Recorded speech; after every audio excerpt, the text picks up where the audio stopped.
Lundi 21 novembre, Ludivine Sagnier a accordé un entretien à Libération à l'occasion du début de sa pièce de théâtre Consentement. La comédienne, révélée en 2003 dans le sulfureux Swimming Pool de François Ozon, est revenue sur son image de femme fatale au cinéma. En 2003, les cinéphiles découvrent une jeune et talentueuse comédienne française. Dans Swimming Pool de François Ozon, Ludivine Sagnier crève l'écran dans un rôle sulfureux qui l'oppose à la grande Charlotte Rampling. 2 ans après avoir remporté le trophée de révélation féminine au Festival de Cannes pour un autre film du réalisateur, la jeune actrice de 24 ans est nommée pour le César de la meilleure comédienne dans un second rôle. L'aube d'une grande carrière qui la verra notamment tourner sous la direction d'Yvan Attal, Alfonso Cuarón, Claude Chabrol ou plus récemment Édouard Baird. Mais ce rôle de femme fatale, comme d'autres qui lui sont offerts à l'époque, semble coller à la peau de Ludivine Sagnier.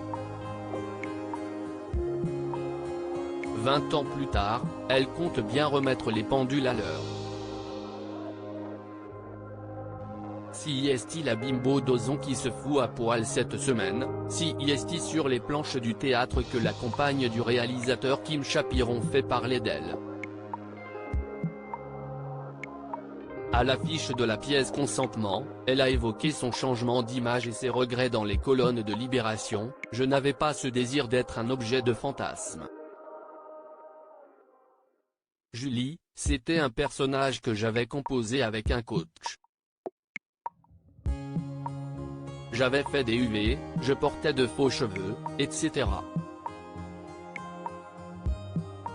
Explique-t-elle. C'était comme être le Joker. Alors que je suis super timide, que je ne me mets jamais topless sur la plage, j'avais réussi à jouer ce genre de fille que je n'étais pas du tout. Mais les gens se sont dit, ok, elle est comme ça, elle, si est-il la bimbo d'Ozon qui se fout à poil, regrette-t-elle. Si elle est parvenue au fil des années à obtenir des rôles bien différents de cette époque, elle a décidé d'utiliser son image et sa notoriété pour incarner des personnages forts sur des thèmes qui lui tiennent à cœur. La pédophilie, l'inceste, ce sont des sujets qui me touchent de très près. Dans mon entourage, ajoute-t-elle.